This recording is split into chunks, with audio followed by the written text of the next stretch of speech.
Bukan tak punya beban, hanya saja aku memilih diam. Tidak mengeluh karena aku tahu ada yang pedulikanku selain diriku sendiri. Kembali lagi bersama saya Stephen. Seperti biasa jangan lupa siapkan apa?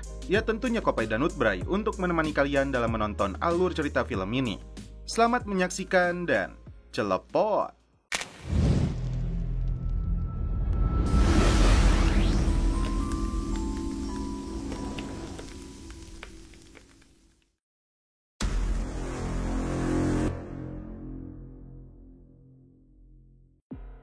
Berlatar belakang di kota Philadelphia, Amerika Serikat, inilah dua tokoh utama dalam film ini, Manny Carvalho dan Raymond Driscoll.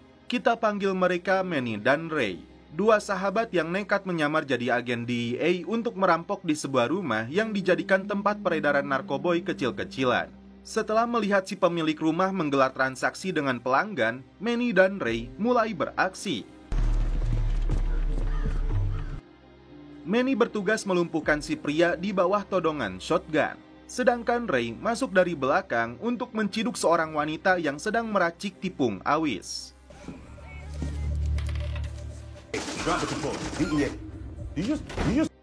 Dengan akting yang sangat luar biasa, keduanya mengumpulkan barang bukti dari mulai senjata hingga narkoboy.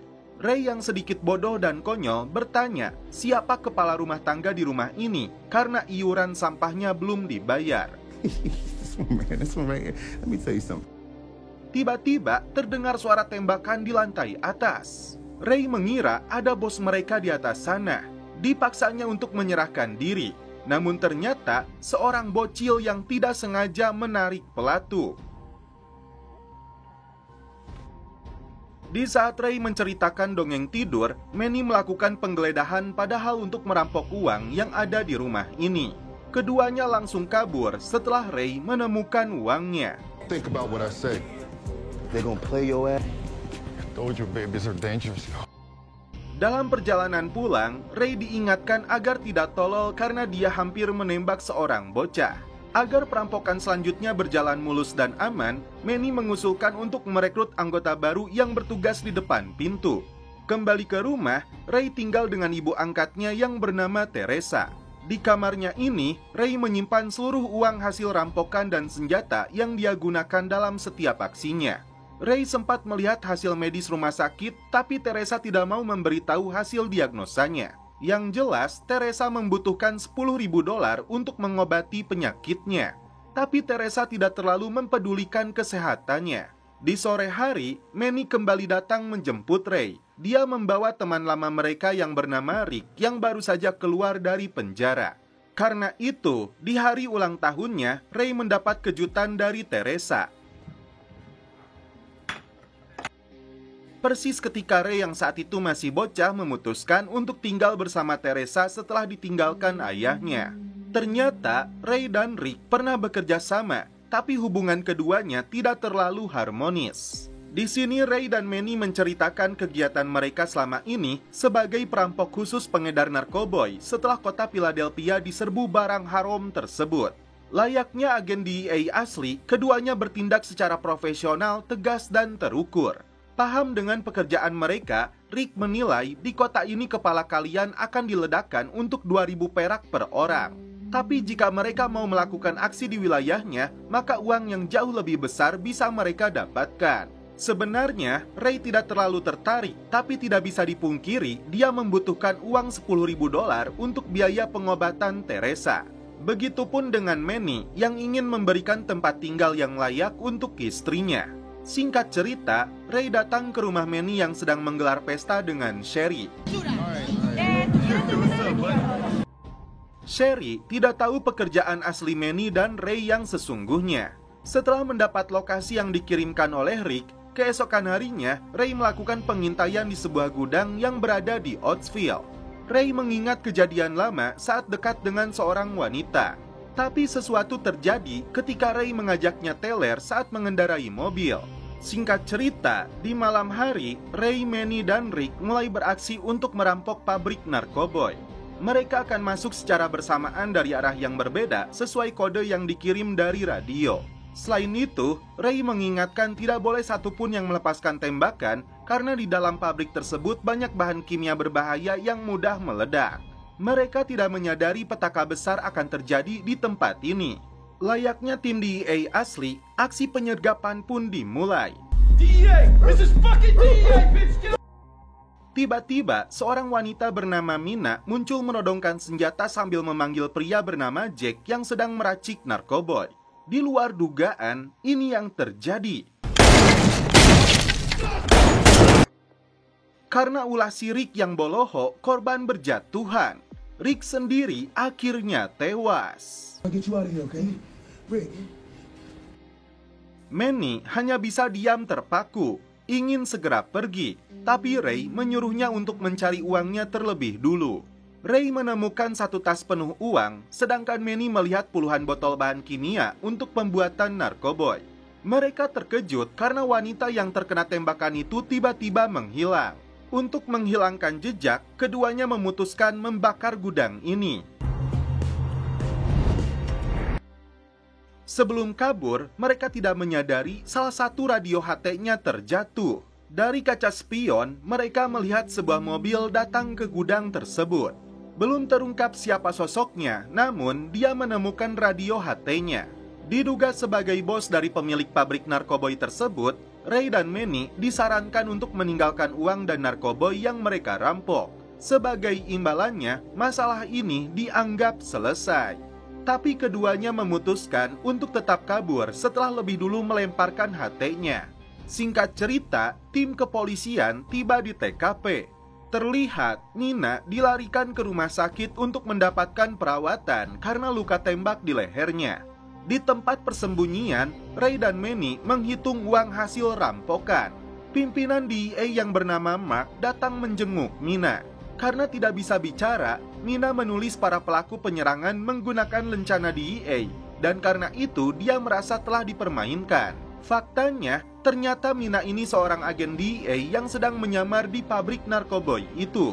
Setelah dihitung, uang hasil rampokan Ray dan Manny mencapai $427.000, termasuk puluhan botol yang berisi narkoboy. Manny merasa takut karena DEA pasti memburu mereka. Padahal selama ini mereka hanya mencuri permen dari anak-anak. Ray pun dianggap telah gagal dalam mengamati pabrik itu. Lantas, bagaimana nasib mereka berikutnya? Setelah membakar mobilnya, kedua sahabat ini melemparkan pistol dan plat mobil ke dalam sungai. Tiba di rumah, Ray meminta Teresa untuk segera berkemas pindah ke kota lain. Tapi Teresa menolak karena dia sudah menyewa pengacara untuk membebaskan ayahnya. Singkat cerita, Ray pergi ke rumah keluarga Vietnam dengan membawa seluruh uang yang ada di rumahnya. Di rumah ini, Ray sudah dianggap seperti keluarga sendiri. Bukan orang sembarangan, ternyata pria Vietnam ini mengetahui sepak terjang Ray sebagai perampok. Dia menunjukkan botol kuning yang dirampoknya dari pabrik narkoba itu yang ternyata berisi metamfetamin cair. Saking berbahayanya, tiap sendok cairan itu cukup untuk membuat teler seisi kota. Son mengamankan barang tersebut di brankas pribadinya yang dipenuhi senjata. Son juga yang melatih Ray agar menyingkirkan setiap bukti dan DNA yang mungkin tertinggal di TKP. Selain jasadnya Rick, Ray khawatir dengan sosok pria yang mengancamnya melalui radio HT. Karena dia yakin pria ini bukan orang sembarangan. Bukan tanpa alasan, Ray butuh bantuan Son untuk perlindungan karena Son dinilai orang yang berpengaruh di Philadelphia.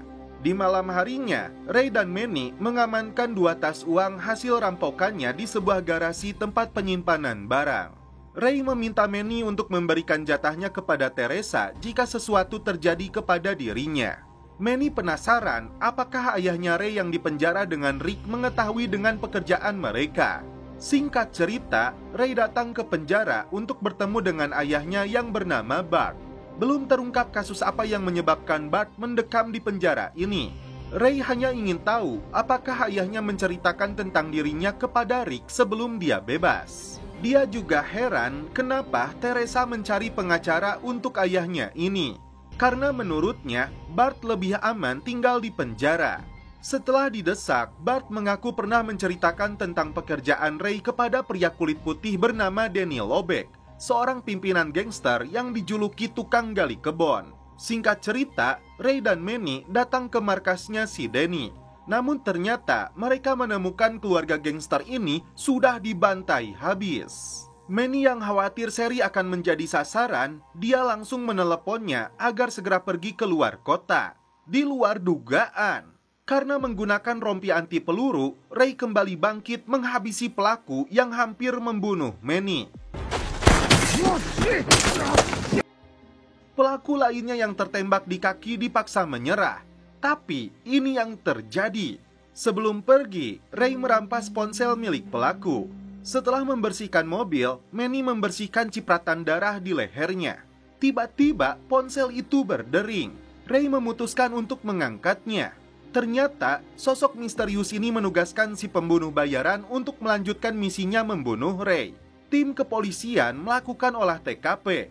Berdasarkan keterangan polisi, Mark heran para korban tidak melawan. Lantas siapakah mereka yang terlibat baku tembak dengan pelaku? Meski sudah menjalani operasi, Nina masih tidak bisa bicara. Dan faktanya, dia saksi kunci dalam kasus ini. Ray nekat kembali ke rumah untuk mengambil anjing Teresa. Tidur di dalam garasi, ponsel si pembunuh bayaran kembali berdering. Tapi kali ini, sosok misterius itu sudah tahu dia adalah Ray. Dia mengancam akan memburu keluarga Ray, terutama ayahnya yang mendekam di penjara. Karena dia mengancam akan membunuh Manny juga, akhirnya Ray mengatakan akan mengembalikan semua uang dan narkoba yang dia curi. Tapi dia menyebut semuanya sudah terlambat. Ray segera pergi ke rumahnya Manny, tapi rumahnya sudah kosong. Dan tiba-tiba, Ray kabur dari kejaran pembunuh bayaran. Untung saja, Ray kembali lolos dari salah satu pelaku yang mampus terseret kontainer. Karena permintaan ibu angkatnya, malam itu Ray menemui pengacara bernama Michelle. Pengacara ini mengira Ray menangis untuk ayahnya yang dipenjara, padahal dia khawatir dengan Manny. Ternyata ayahnya bisa dibebaskan karena memiliki penyakit kanker. Demi keamanannya, ayahnya bisa dipindahkan ke rumah sakit khusus dengan pengawalan Marshall. 2 hari setelah perampokan, Ray belum menemukan keberadaan Manny. Datang ke kawasan para penghuni narkoboy, Ray mencoba bertanya kepada pemilik bar tempat biasa mereka nongkrong. Ternyata dia pun sudah lama tidak melihat Manny. Tapi dia memberitahu ada anggota gangster dengan tato di wajahnya mencari Ray. Karena sudah putus asa, Ray kembali menemui Son karena mengira Manny telah ditangkap mereka. Tak bisa lagi membantunya, Son meminta Ray untuk menjauhkannya karena setiap orang yang Ray kenal akan menjadi sasaran. Datang ke toko senjata milik Malik, ternyata kemarin Manny membeli sepucuk pistol. Disinilah Ray mulai lega bahwa Manny masih hidup. Ray kemudian datang ke rumah Manny, tapi tetap saja tidak menemukan keberadaannya. Tiba-tiba ibunya menelepon ingin kembali ke rumah meski Ray sudah melarangnya. Secara tidak sengaja dia menemukan cincin yang diduga milik Manny untuk melamar kekasihnya. Hari itu digelar pemakaman untuk Jack, agen DEA yang tewas dalam penyamarannya. Mina memilih untuk tidak mendekat. Dia harus kehilangan pita suaranya karena tragedi perampokan itu. Agen DEA ini ingin membalas kematian Jack. Dan karena itu, mereka harus mengidentifikasi salah satu pelaku yang mati di TKP. Singkat cerita, Mark mendapat laporan temuan mobil van yang sengaja dibakar. Tak hanya itu, dari laporan saksi yang melihat 2 orang mencurigakan di atas jembatan membuang sesuatu, akhirnya tim menemukan plat nomor dan sepucuk pistol di dalam sungai. Mark dan anak buahnya bergerak cepat, karena pistol yang digunakan membunuh Jack itu terdaftar atas nama Jerome, seorang pengedar narkoboy. Seperti yang kita tahu di awal film, Ray dan Manny merampok uang dan senjata dari mereka. Komplotan gangster pembunuh bayaran datang ke toko senjata untuk mencari Ray. Malik mengaku tidak mengenal Ray, tapi mereka tidak percaya begitu saja. Apalagi setelah pria ini menghubungi bosnya. Malik sudah bersiap dengan pistol di tangannya. Tapi ini yang terjadi. Karena Malik hanya memberitahu tentang Manny, akhirnya si Malik dihabisi. Ray memutuskan untuk kembali ke rumahnya karena ibunya bersikeras ingin kembali pulang. Di sini Ray mengatakan yang sejujurnya kepada ibunya bahwa dia dan Manny berpura-pura jadi agen DEA untuk merampok para pengedar narkoboy. Tapi mereka berbalik diburu oleh bandar besar yang mengancam akan menyakiti siapapun yang mereka sayangi. Karena tindakan bodohnya itu, Ray mendapat tamparan. Naik ke kamarnya, Ray tidak menduga menemukan Manny ada di situ. Manny mengaku bingung di mana dia harus bersembunyi. Yang jelas, Ray lega, tapi karena tinggal di rumah ini sangat berbahaya, keduanya janjian untuk bertemu lagi di gudang penyimpanan. Di luar dugaan, Ray diminta ibunya mengantar ke rumah sakit setelah mendapat informasi dari pengacara bahwa ayahnya ditusuk. Sebagai kekasih ayahnya, Teresa begitu khawatir. Siang itu juga mereka bergegas pergi ke penjara. Karena memilih menunggu di dalam mobil, Ray dikejutkan dengan kemunculan Michelle. Karena Ray ingin curhat tentang masalah yang dia hadapi, keduanya pergi ke bar yang tidak jauh dari penjara. Di luar dugaan, komplotan pembunuh bayaran itu menemukan keberadaan Ray. Tapi mereka tidak bisa berbuat macam-macam karena banyak petugas penjara yang sedang nongkrong. Akhirnya, Ray dan Michelle bisa keluar dari bar tersebut berbarengan dengan para sipir. Ray melihat kondisi ayahnya yang terbaring di klinik penjara akibat luka tusukan karena masalah yang sedang dihadapi oleh Ray. Pura-pura memeluknya, Ray meluapkan kekesalannya karena salahnya Bart sendiri menceritakan pekerjaan Ray kepada orang lain. Kini Ray merasa di ujung tanduk karena di luar penjara para pembunuh bayaran itu sudah menunggunya. Sementara Teresa mengecek barang yang dititipkan, Ray yang sudah pasrah beralasan ingin memanaskan mobilnya dulu. Dia memeluk ibu angkatnya ini untuk terakhir kalinya. Tepat di luar penjara, komplotan gangster pembunuh bayaran itu sudah menunggunya. Di luar dugaan, ini yang terjadi.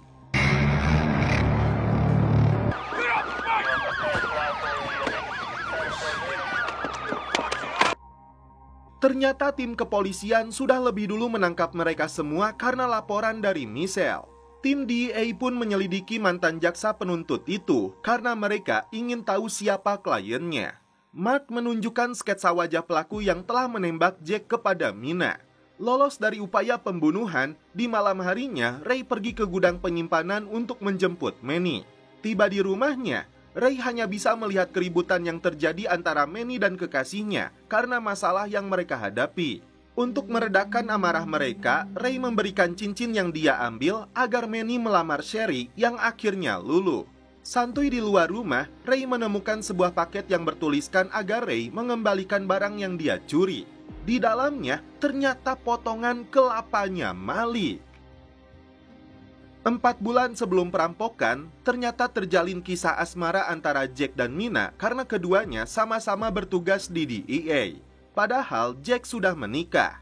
Kala itu, keduanya sedang menyelidiki kasus peredaran narkoba yang dilakukan kartel yang bekerja sama dengan geng motor untuk memasarkan produknya di wilayah pesisir timur. Ray dan Teresa tinggal di sebuah motel untuk sementara waktu.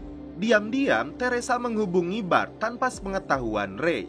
Padahal itu sangat berbahaya karena kartel bisa melacak keberadaannya. Ray menunjukkan kamera pengintai yang ditempatkannya di depan rumah Manny dan kekasihnya. Terlihat sebuah mobil kuning melintas di depan rumah mereka, termasuk sosok pria yang mencurigakan. Di malam harinya, Ray memutuskan untuk pergi ke rumah Manny, melihat mobil itu dengan sosok pria si pengintai di dalamnya. Saat itulah, Ray putuskan untuk memasang alat pelacak di mobil tersebut. Kembali ke penginapan, Ray beranjak pergi setelah melihat alarm di kamar motel yang digunakan Manny menyala. Manny benar-benar kacau karena mengonsumsi narkoboy. Manny mengaku rindu kepada Sherry yang kini mencampakkannya karena masalah ini. Diam-diam, Ray mengirim pesan kepada Sherry menggunakan ponsel Manny agar bertemu esok hari. Di pagi harinya, Sherry bertemu dengan Ray yang dia kira Manny yang akan datang. Ray meminta Sherry sementara waktu menjauhi Manny dan membuang ponselnya karena dia tidak mau para pembunuh bayaran itu mengejarnya juga. Di depan para penyidik internal DEA, Mina menggelar kesaksian terkait misi penyamarannya bersama Jack. Secara pribadi, Mina meminta kepada Mark untuk memburu Ray yang menyamar jadi DEA palsu dan mengakibatkan Jack terbunuh. Singkat cerita, tim DEA menemui Michelle yang mengaku ayahnya Ray adalah kliennya. tapi dia tidak tahu jika Rick sudah mati. Ray segera menghubungi Michelle setelah mendapat informasi dari Teresa bahwa pengacara itu ingin berbicara dengannya. Michelle meminta bertemu dengan Ray untuk membicarakan apa masalah yang sedang dihadapinya. Ray pun setuju, dan karena itu dia akan mengirimkan lokasi pertemuannya. Di waktu yang sama, Ray menemukan sebuah tambang yang dia duga sebagai markasnya geng motor. Karena itu, Ray langsung memberitahukannya kepada Son. Demi mengusir mereka dari Philadelphia, Son berencana meminta seseorang bernama Cyrus. Dan ternyata, anjing Son dibunuh oleh kelompok pembunuh bayaran itu sebagai bentuk ancaman dan peringatan kepadanya karena membantu Ray. Ketika Son baru saja mengantar anaknya sekolah, tiba-tiba tim DEA langsung menangkapnya. Sementara itu, Ray menemui Manny di dalam gereja. Manny terkejut karena seharusnya dia menikah dengan Sherry, tapi Ray malah mengajaknya menyelesaikan masalah ini. Di lokasi inilah keduanya bertemu dengan Cyrus, orang yang akan membantu mereka mengusir kelompok geng motor. Ray sempat ragu karena tampangnya sangat tidak meyakinkan, kecuali menyelesaikan masalah makanan. Singkat cerita, Cyrus membawa anak buahnya yang memolesi wajah mereka dengan model sirkus. Tiba di lokasi, Ray menunjukkan markasnya geng motor yang ada di bawah sana dengan puluhan anggotanya. Bukan kelompok sirkus biasa, inilah persenjataan tempur yang sudah mereka persiapkan. Dan selanjutnya, ini yang terjadi.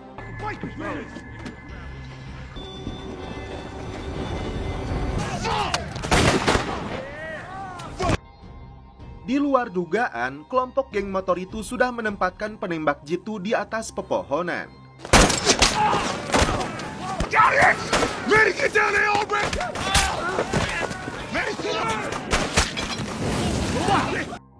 Cyrus dan anak buahnya gagal menghadapi geng motor itu, dan Cyrus pun mampus. Karena situasi yang kacau balau, Ray Manny langsung kabur dari lokasi ini. Diinterogasi oleh DEA, Son memilih tutup mulut dan meminta pengacara. Tiba di lokasi aman, Ray disuruh keluar dari mobil. Dan ternyata, Manny yang frustasi sedang memegang sebuah granat. Ray berusaha membujuk Manny yang tidak mau memasang kembali pinnya. Ray akhirnya melemparkan granat tersebut.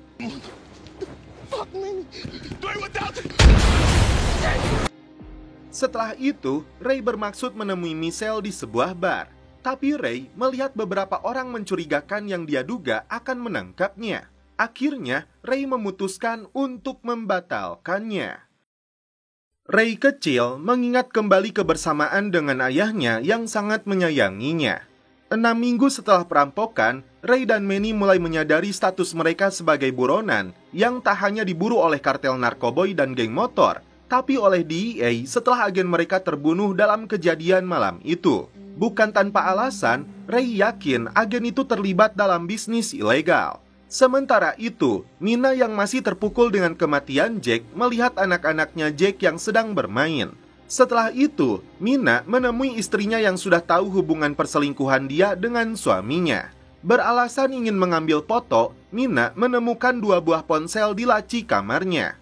Ternyata, ponsel itu digunakan Jack untuk menghubungi informannya. Mina coba kirimkan pesan dan ternyata mendapat balasan. Jika ingin bertemu langsung, Mina harus mengirimkan kodenya. Kebetulan di belakang ponsel tersebut terdapat uang dengan tulisan angka kecil di bawahnya. Kembali ke Ray yang mendapat informasi dari Teresa, si pengacara ingin bertemu untuk membicarakan perkembangan kasus ayahnya. Menyelinap masuk ke rumahnya Manny, tiba-tiba Ray dihubungi oleh Son membicarakan gagalnya misi mereka dalam menjatuhkan geng motor. Ternyata, Son dipaksa oleh tim DEA untuk menghubungi Ray agar mereka bisa melacak posisinya. Tapi Son yang cerdas memberi kalimat kode kepada Ray. Disinilah Ray menarik kesimpulan agar dia tidak berbicara apapun meski Son disuruh oleh DEA bertanya tentang narkoboy dan uang yang dia rampok dari kartel narkoboy. Di sebuah bar, Mina bertemu dengan seseorang yang mengaku sebagai anak buah dari informannya Jack. Mina lebih dulu menyebut kodenya 3273 seperti yang dia temukan dalam uang itu. Karena kodenya sudah benar, dia membeberkan keterkaitan Jack dengan bosnya. Tapi dia menolak menyebut identitas bosnya itu. Mina cukup terkejut setelah tahu Jack adalah perantara dalam bisnis ilegal yang dilakukan kartel. Selama ini, Jack telah mempermainkan dan memanfaatkan Mina untuk kepentingannya sendiri. Tidak benar-benar profesional bekerja sebagai agen DEA yang jujur dan amanah. Di depan gedung pengadilan, Ray bertemu dengan Michelle. Keduanya paham betul pertemuan sebelumnya gagal karena banyak kintel yang mengawasi. Michelle lalu mengajak Ray ke dalam gereja. Disinilah Michelle memberi ketenangan kepada Ray dan setelah itu mereka pun celepot. Ray menceritakan masalah besar yang sedang dia hadapi.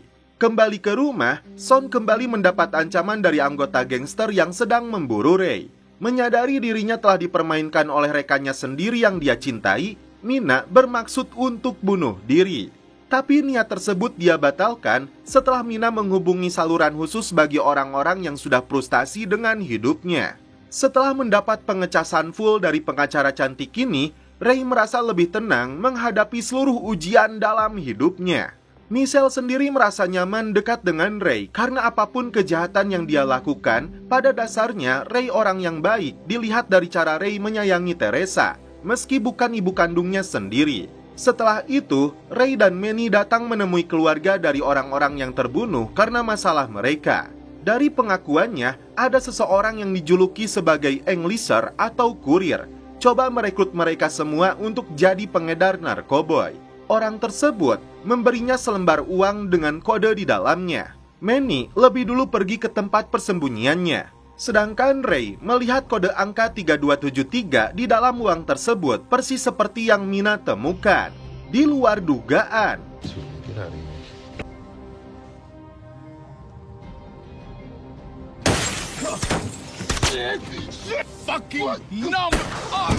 Ray yang tertembak di bagian kaki hampir saja tewas jika ayahnya tidak muncul di sana. Bart yang sudah bebas bersyarat dari penjara membawa Ray ke rumah Teresa. Bart melihat jasad dari si penembak yang dibunuhnya itu penuh dengan tato. Dalam kondisi setengah sadar karena luka tembak di kakinya, Ray meminta Teresa jangan membawanya ke rumah sakit. Ternyata, membebaskan Bart adalah bagian dari strategi tim DEA agar mereka bisa memantau pergerakan Ray. Meski Ray terlibat dalam berbagai kejahatan seperti perampokan, kepemilikan senjata, narkoboy, hingga pembunuhan dan penyamaran, sebagai anggota DEA, Ray langsung ditangkap karena DEA ingin memburu paus yang lebih besar. Musik keras dari radio sengaja Bart bunyikan karena dia paham betul pasti ada alat penyadap di rumah ini. Atau bisa jadi dari alat pemantau yang dipasang di kakinya. Bart bertanya kepada Teresa, apa dia tahu kenapa putra mereka diburu? Dia yakin ini tentang uang yang dirampok oleh Ray. Tapi Teresa tidak tahu apapun selain uang untuk jatah dapur. Faktanya, tim DEA sedang mendengar pembicaraan Bart dan anaknya yang tim kira sedang teler. Keributan terjadi antara Mark dan Mina yang tidak sabar ingin Ray segera ditangkap dan diinterogasi. Begitupun dengan Bart yang menyalahkan Manny karena dituduh sebagai pecandu yang memberi pengaruh buruk kepada Ray. Di kamar tersebut, Manny menemukan sebuah CD yang bertuliskan lagu Mars. Belum terungkap apa maksudnya. Setelah itu, dia mengirim pesan kepada Son untuk meminta bantuan. Manny menyebut CD itu berasal dari mantannya Ray yang sangat penting. Karena luka tembak yang dideritanya, muncul halusinasi dalam pikiran Ray. Ibunya Son yang seorang dokter datang ke rumah tersebut langsung menyuntikkan obat bius. Sedikit konyol ketika tim DEA hanya mendengar suara rintihannya Ray yang kesakitan. Mobil yang diduga diisi oleh komplotan pembunuh bayaran terus memutari rumah tersebut. Bisa jadi sangat berbahaya karena Manny dan Son tidak akan mampu menghadapi mereka. Ternyata, Ray mengalami infeksi dari luka tembak di bahunya yang sudah lama dia biarkan. Tidak mau membahayakan mereka semua, Ray mengunci dirinya di dalam kamar dan berniat bunuh diri. Namun tiba-tiba, pembunuh bayaran kartel kembali membidiknya.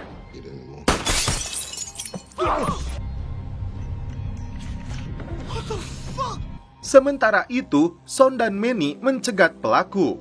Tidak mau melawan, Manny minta maaf kepada mereka. Ternyata yang di dalam mobil itu adalah Sherry.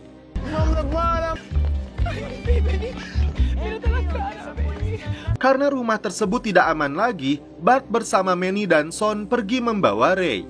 Tapi di tengah perjalanan, Ray malah mengamuk, menyalahkan ayahnya sendiri. Sambil menyalakan musik yang keras, Bart membeberkan bahwa di dalam gelang kakinya terdapat alat penyadap. Dia juga menyebut para bajingan itu berkomplot dengan agen federal yang korup. Karena infeksinya makin memburuk, tim terpaksa membawa Ray ke rumah sakit, tapi sebelum itu mereka mengintai terlebih dulu. Di luar dugaan, para penjahat itu melancarkan serangan hingga baku tembak pun tidak terelakkan lagi.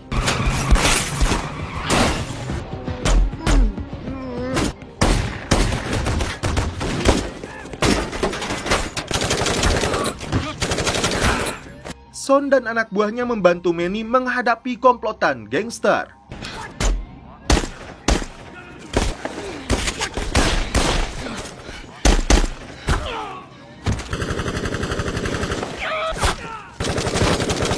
Manny dibawa masuk ke dalam rumah sakit, sedangkan ayahnya masih bertahan di dalam mobil. Salah satu penjahat itu muncul, lalu menembak Bart. 10 minggu setelah perampokan, Teresa kembali hanya ditemani anjing kecilnya setelah Bart terbunuh. Ketika sedang jalan sore, tiba-tiba komplotan gangster motor mencegatnya. Ternyata, tim pasukan langsung menangkap mereka semua.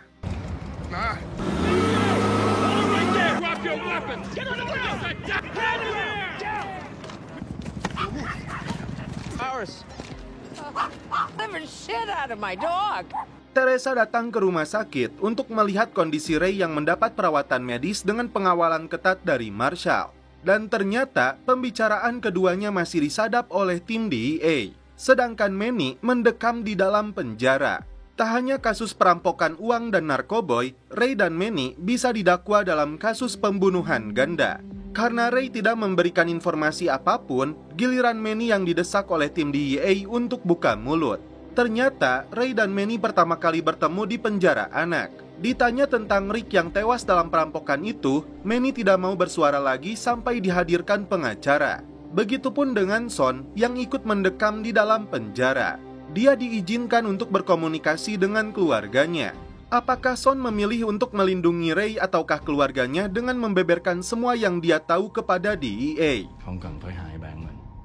Nó còn có sự trung thành con ạ. Con của mẹ không, trung thành phải có từ trong máu. Sedikit menarik kesimpulan, di antara semua agen DEA, sebenarnya hanya Mina yang sangat berambisi menangkap Ray dan mengungkap jaringan besar terkait sebuah aliansi yang melibatkan kartel, geng motor hingga agen DEA yang korup seperti Jack, yang selama ini dia kira agen yang jujur. Sampai saat ini, para penjahat itu terus mengejar Ray dan orang-orang terdekatnya karena mereka belum mendapatkan kembali uang dan narkoboy yang dirampok. Malam itu, Mina menemui McKinty agar DEA menuntut Ray sebagai pengedar kelas 1 karena Mark tidak mau mendengar masukannya. Sherry datang ke penjara untuk membujuk Manny mengakui kesalahannya dan menuduh Ray sebagai otak dari perampokan yang mereka lakukan. Tapi Manny menolak karena dia menganggap Ray tidak hanya sahabat tapi juga saudara. Manny kecewa karena Sherry menggadaikan cincin yang dia berikan untuk menyewa pengacara. Ternyata Sherry punya alasan kuat kenapa dia ingin Manny segera keluar dari penjara. Itu karena Sherry sedang mengandung anaknya. Kembali ke sel, ternyata sipir memasukkan si pembunuh geng motor itu untuk menghabisi Manny. Dan ini yang terjadi.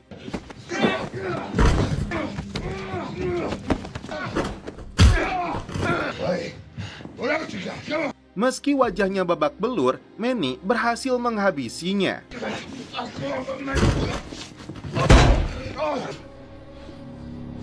Michelle datang ke rumah sakit untuk melihat Ray yang mulai membaik. Ray terkejut setelah tahu kemungkinan besar Manny akan beraksi untuk menentangnya. Tak hanya itu, mereka sedang menggiring kasus ini seakan-akan Ray adalah bos kartel narkoboy. Manny mendapat tawaran dari salah satu geng penguasa penjara jika dia ingin selamat.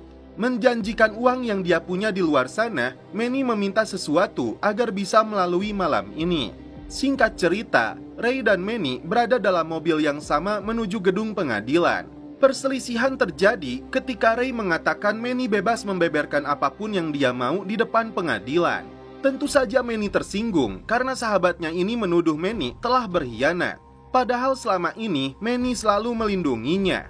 Bukan senjata atau peluru yang menghancurkan persahabatan mereka, namun ternyata berita hoax yang mengadu dombakan keduanya. Sementara itu, Mina datang menemui Michelle. Di sini Michelle terkejut setelah mengetahui Mina lah yang membuat tuntutan palsu agar Ray dituduh sebagai bosnya pengedar kelas 1. Tapi Mina punya alasan kuat, bukan karena faktor balas dendam atas kematian Jack. Faktanya, beberapa bosnya menginginkan Ray mati secepatnya untuk menyembunyikan para agen DEA yang korup. Karena itu, Mina berharap Ray bisa membantunya mengungkap mereka semua yang saat ini bersembunyi di balik seragam DEA. Dengan menempatkan Ray sebagai tersangka kelas kakap, itu artinya posisi Ray sangat bernilai dan tidak mudah untuk disentuh. Dan sebagai imbalannya, bisa saja muncul keajaiban agar Ray kembali menghirup udara bebas. Menyadari ancaman akan kembali datang kepadanya, Manny menghubungi Sherry untuk terakhir kalinya. Disinilah kita tahu, uang jatah hasil perampokannya disimpan dengan baik oleh Sherry untuk kebutuhan dia dan anak mereka. Salah satu anggota geng diam-diam memberikan pisau kepada Manny. Malam itu, Ray dikejutkan dengan bunyi alarm rumah sakit. Tiba-tiba terdengar sosok pria yang mengejarnya selama ini melalui pengeras suara. Dia menyebut selama ini mengawasi orang-orang terdekatnya Ray. Dari mulai ibunya, Sherry, Son yang selama ini membantunya, hingga si pengacara cantik. Ternyata, petugas keamanan hingga dokter di rumah sakit ini sudah dibantai habis. Terlihat sebuah mobil yang mencurigakan sudah berada di depan Michelle. Dua napi yang berniat membunuh Son lebih dulu dihabisinya.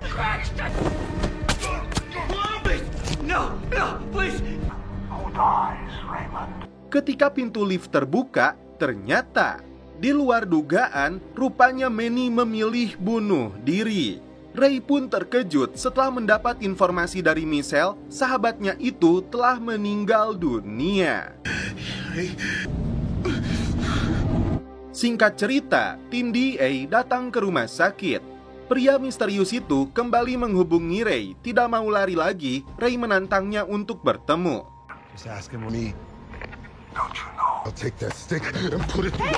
Dengan borgol di tangannya, Ray diizinkan untuk menghadiri acara pemakaman sahabatnya. Sebuah nyanyian hati dibawakan oleh Sherry untuk pria yang dicintainya itu. Ray tak kuasa meneteskan air mata mengiringi kepergian Manny, sahabat terbaiknya. Di luar gereja, Mina dan McKinty mengintai pergerakan Sherry. Ketika mengenakan kalung kepada Ray, di sini Sherry menyebut uangnya sudah dia amankan sesuai permintaan Manny. Ray makin paham jika di hari perampokan itu ada seseorang yang telah memanfaatkan dirinya. Dia katakan ini kepada Michelle karena dia harus menemukan orang tersebut. Sementara itu, si agen Kasep kembali menginterogasi Son yang dituduhnya ada kaitan dengan kartel. Dan faktanya, rumah Son tidak pernah disentuh oleh DEA karena tercatat dalam basis data selama 6 tahun terakhir. Apakah itu artinya selama ini Son sudah berkomplot dengan petinggi DEA yang korup? Untuk pertama kalinya, Ray bertemu dengan Mina yang dia kira selama ini telah meninggal dunia karena kejadian perampokan itu. Ray minta maaf karena tidak pernah berniat untuk menyakitinya. Tidak lagi berambisi untuk balas dendam seperti niat awalnya, Mina justru mengajak Ray bekerja sama memburu penjahat yang sesungguhnya demi sebuah kebenaran. Singkat cerita, Mina melihat para petinggi DEA sedang menggelar rapat. Dalam kesempatan itu, Michelle hadir untuk meyakinkan mereka jika Ray adalah korban, bukan penjahat kelas kakap yang mereka inginkan. Selain Mark dan timnya, ada seorang agen khusus DEA yang memimpin cabang Boston bernama Bill McKinty. Dia mengaku mendampingi geng motor itu untuk dibina karena banyak pengguna yang overdosol. Meskipun Ray seorang penjahat, tapi dia tidak setuju jika Ray buru-buru mendapat tuduhan dan hukuman yang tidak dia lakukan. Bill meminta Mark untuk melakukan pendekatan kepadanya. Singkat cerita, Ray membeberkan semuanya kepada tim DEA. Rick disebutnya yang mempelopori perampokan ke rumah tersebut, tapi dia yakin Rick telah diutus seseorang agar tampak seperti penggerebegan DEA. Terkait dengan Jack, yang dia tahu hanya setelah kejadian perampokan itu dan lembar uang yang sudah diberi angka kode. Sherry memberikan lembar uang yang ditandai itu kepada si Kasep. Uang tersebut lalu dicek kembali dengan Ray. Dari beberapa uang itu ternyata ada kode angka yang menunjukkan lokasi berdasarkan bujur dan lintang. Tapi untuk angka 3273-nya, tim belum merumuskan apa maksudnya. Di sini Ray sedikit mengambil kesimpulan bahwa Jack sudah tahu akan ada serangan. Dan Sandy ini tempat dia menyembunyikan simpanannya. Sedangkan Rick ditujukan untuk membunuhnya. Itu artinya Ray dan Mina hanya korban yang terjebak di antara baku tembak. Di hadapan tim DEA, Ray menghubungi sosok pria itu yang menginginkan Son diajak untuk bertemu dengannya 2 hari lagi. Dia juga menyebut Son sudah tahu semuanya. Sampai detik ini, wajahnya belum diperlihatkan. Apakah dia sosok penting yang kita kenal? Son kembali diinterogasi, tapi kali ini langsung di hadapan Ray. Dan ternyata Son sudah tahu. Hari itu, kartel mengirim pasokan narkoboy ke rumah yang dirampok oleh Ray. Disinilah Ray kecewa pisan kepada Son yang sudah dia anggap seperti keluarganya sendiri. Ternyata telah berkhianat kepadanya. Singkat cerita, tim DEA sudah membangun markas di tengah hutan dekat dengan jembatan sebagai lokasi pertemuan. Di dalam mobil, Son sudah menunggu sosok pria misterius itu yang meminta bertemu dengannya. Selain Mark dan timnya, ada Bill McKinty yang mengawasi langsung operasi ini. Son sudah menghubungi si pria misterius itu, namun tidak mendapat jawaban. Sementara itu, Ray dan si agen Kasep standby di dalam mobil trailernya Mina yang berada tidak jauh dari lokasi pertemuan. Mereka fokus mencari jawaban dari teka-teki angka 3273. Apakah nomor togel? Yang jelas, dari angka lain yang mereka temukan menunjukkan sebuah lokasi. Singkat cerita, ketiganya bergerak ke lokasi tersebut. Ternyata ada kuburan massal di lokasi itu dengan batu nisannya yang diberi angka. Ray yakin anak-anak yang dikubur di tempat ini korban dari bahaya narkoboy. Mereka menemukan salah satu nisannya diberi angka 3273. Son disuruh oleh si penjahat untuk berjalan ke tengah jembatan tanpa menggunakan pakaian. Setelah Ray menggali kuburan tersebut, ternyata di dalamnya ditemukan banyak bukti termasuk uang jutaan dolar. Inilah tempat Jack menyimpan seluruh bukti kejahatan bosnya. Faktanya, penjahat misterius yang selama ini memburu Ray tak lain adalah agen Bill McKinty. Si Kasep segera berlari menuju jembatan untuk memberitahu rekan-rekannya. Di luar dugaan, ini yang menimpa Mark dan anak buahnya. Son kembali pasrah setelah dirinya sudah dibidik sinar laser. Pasukan DEA pun tak mampu menghentikan pelaku.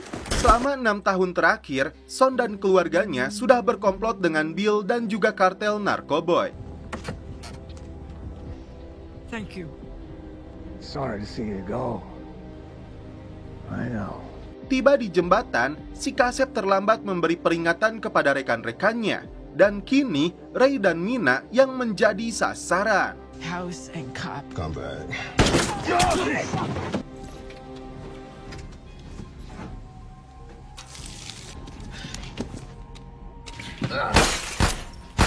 That's Special Agent Mina. I knew you'd go rogue, but guess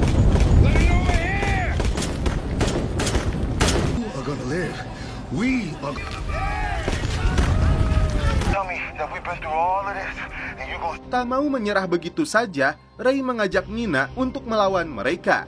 Ketika si Bill datang mendekat, ini yang terjadi. the biggest motherfucking badge out there. Sign her up, and I did that care package to your friend.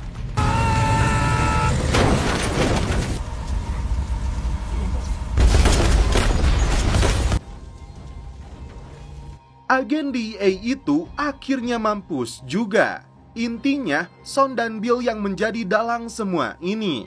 Diutus Rick untuk membunuh Jack karena membahayakan dirinya dan juga Bill. Ternyata, Ray dan Mina berhasil lolos dari kebakaran tersebut.